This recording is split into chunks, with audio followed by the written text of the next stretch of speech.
Yo, what's going on, everybody? It's Blanco the Slime, and in today's video, I will be going over the best ways to make money solo in GTA, because let's face it, most of us are solo players at this point, so you need to know how to get that bag, how to run up them racks as a solo player without depending on other people. Now, I did make a video on this a few months ago, but I did want to update it and make a few changes.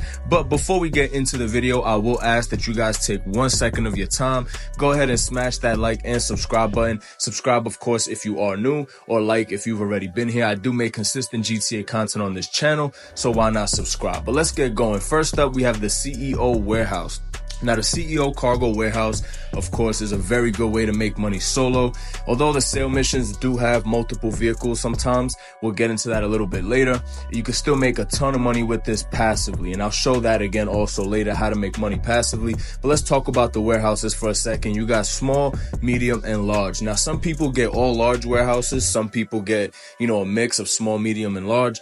I personally have a mix because the small and medium ones will fill up before the large ones, so you could at least sell those and make money while you're filling up the large ones. So the small warehouses will only hold 16 crates.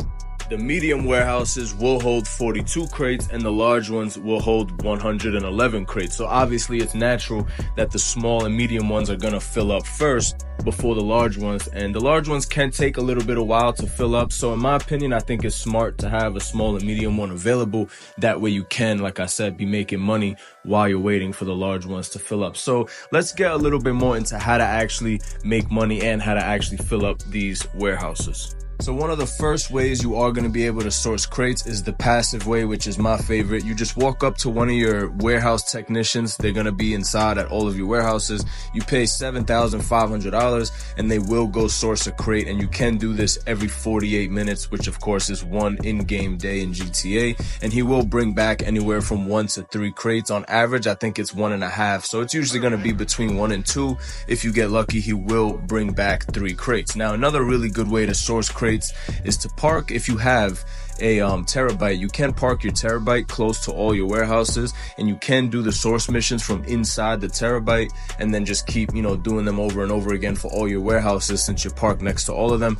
This is, I think, the second best way to source crates compared to the last method, which is going to be sourcing them through your CEO office. You can access the laptop in there, and you can just buy 3 crates for $18,000 and source them this way. Now, this one is a little bit annoying because it gives you the old missions, and some of the older missions are definitely a lot more annoying. The terabyte will only give you the newer missions that are a lot easier to complete, so I wouldn't suggest sourcing these through your CEO office.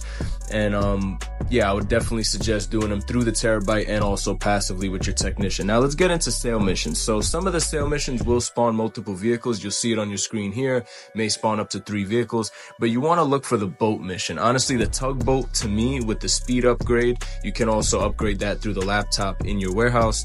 I would definitely get the speed upgrade on it and try to get the sale mission with the tugboat, because it does place all of your cargo on one vehicle. You just drive it out to the ocean. It takes literally 3 to 5 minutes, and you make your entire sale with one sale vehicle. Now, the reason the CEO office is at number 7 and not higher up on the list is simply because of the fact that the warehouses do take quite a bit of time to fill up, and the sale missions are not as ideal as some of the other businesses we have listed here. So that does give it a little bit of a hit in terms of where it placed on the list. But you guys can always let me know down below in the comments if you think I should have put something higher up. But I think the CEO special cargo warehouses is a good spot at number 7. Next up, we do have the Clucking Bell Farm Raid. Now, the Clucking Bell Farm Raid is probably not the favorite of too many people, simply for the fact that it only pays $500,000. So you're probably wondering, well, why is this on the list? Well, the reason being, it only takes about an hour in total, sometimes even like 45 minutes once you, actually get it down packed and how to do it. You could finish this in 45 to 50 minutes. $500,000 is really not that bad of a payout. And then on top of that, you don't need to own a business for this. So this is accessible starting at level 1 to every single player in Grand Theft Auto. So to make $500,000 without a business is actually really good in my opinion. It's basically like a heist with mini pay. It's not like heist pay, but it's like half of a heist pay without needing an actual business or like a submarine like you do with the Cayo Perico heist or the arcade with the Diamond Casino heist. And it's fully solo friendly. You can do this fully solo. There's multiple methods to do it, multiple approaches. It's really fun, to be honest, and I had to put it on this list. I think the Clucking Bell Farm Raid was a great addition. I've personally only ran it twice because I do make more money with my other businesses.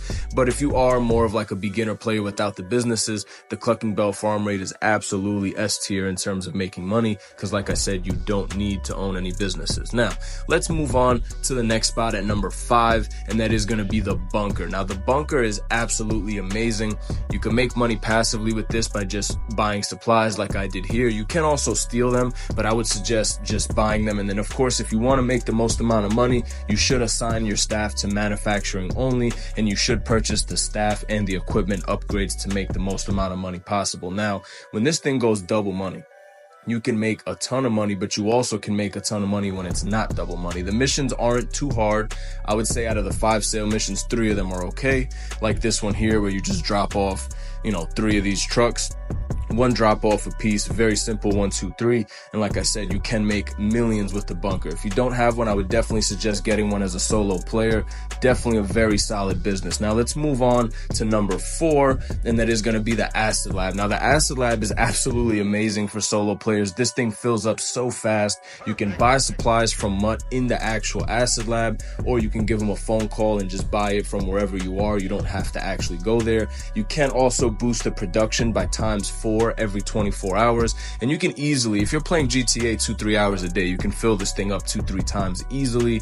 And when it's not double money in a public lobby, you will make about $550,000. When it is double money, you will make north of $1 million. Very good business for sure. One of my favorites. I absolutely abuse my Acid Lab. If you're a solo player, the sale missions are amazing. It's just a motorcycle. Very, very good business. But let's move on to the top 3.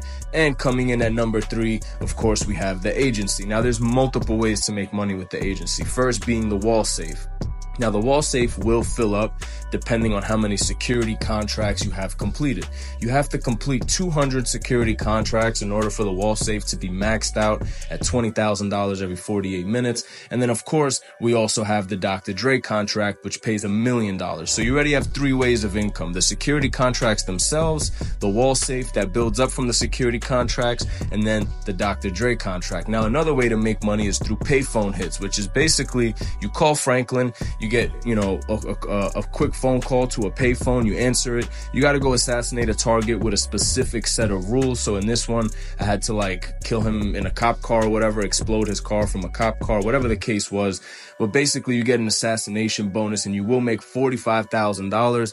And you can now do this about every 10 minutes. It used to be only every 48 minutes, but that's coming in at number 3. Moving into number 2, we do have the Nightclub. Now, the Nightclub is one of the best businesses to own in the game, probably the best passive business in the entire game. And the reason I say this is once you own all the corresponding businesses for the Nightclub warehouse, this thing is just a money-making machine. But it also has a wall safe which generates $50,000 every 48 minutes, just so long as your popularity is kept full.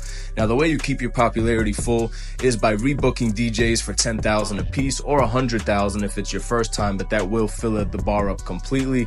Or if you just need to fill it up a little bit, I would suggest booking the DJs for $10,000. Now, here is the Nightclub warehouse. These are, the 5 technicians that you need. You have to buy all 5 technicians, and you have to own 5 MC businesses to get this warehouse fully up and running. So it's a little bit pricey. Don't get me wrong. You do need to buy the 5 businesses, the 5 technicians. You need to buy the storage space, the equipment upgrades, of course, and the staff upgrade.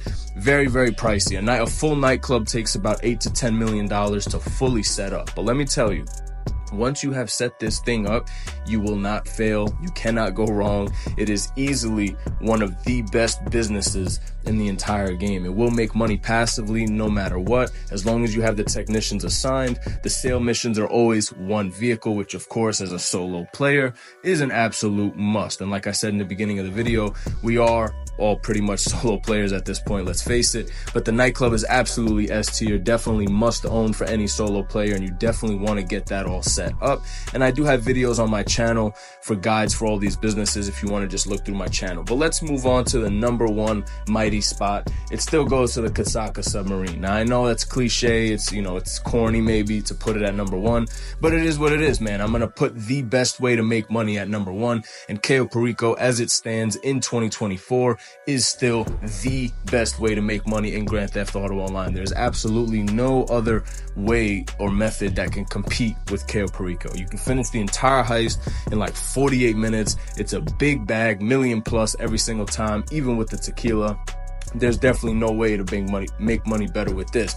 Now, of course, you can also combine doing the Cayo Perico heist with your passive businesses, like, you know, like all the ones we mentioned here, the Acid Lab, the Bunker, the Nightclub. All these businesses will build up as you're doing the Cayo Perico heist. So you're making the mil plus from the Cayo Perico, and then by the time you finish it and go back, you know, to the other businesses, you just got a crap ton of money, man. Like, Cayo Perico is definitely cash king, and cash is still king in Grand Theft Auto. Of course, you need cash to be able to have fun in this game. So to me, the Kasaka submarine is also a must buy. It's only like $2 million. You can make that money back in just 2 Cayo Perico runs, and then from there, it's straight profit. So as a solo player, definitely get yourself a Kasaka submarine. It is definitely still the best way to make money, of course, through the Cayo Perico heist. And I'm not hearing it, man. I don't care if it's corny or cliche. It's the best way to make money. It's gonna be #1. And we do have an honorable mention available, of course. That is going to be the Agents of Sabotage / the Darnell Bros Factory business. This is a really good way to make money solo. Unfortunately, the numbers of the profit you can make in, you know, in an hour and stuff like that just wasn't really competitive enough with the other businesses. The passive safe in this business also doesn't make as much money as one like, let's say, the Nightclub or even the agency. So unfortunately, although I really do like this business, I don't think this is a knock on this, you know, business whatsoever. The Darnell Bros Factory is an extremely good business. You could access it from the phone, etc., and it's really fun just in general. So it had to be an honorable mention, not in the top 7, but if this video was a top 10 video, probably firmly would have been at, you know, like #8 or 9. I really actually enjoy playing this new business, and I think if you are a solo player, you will definitely enjoy playing it too, and you can still make pretty good money on top of that. And that pretty much wraps us up. Now, I do have some honorable mentions, and that is, of course, going to be the hangar and the auto shop. Now, the reason this didn't make it on the actual list is the auto shop is only really good if it's double money. When it's normal money, the only really good thing to make money with it is, of course, the Union Depository contract. And the hangar is really good money. It just takes incredibly long to fill up. Now, if you do disagree with any of the things I mentioned or with my list, of course, feel free to comment down below what you think belonged where. And that's pretty much it, man. Take 1 second to hit that like and subscribe, and until the next video, stay safe and peace out, boys.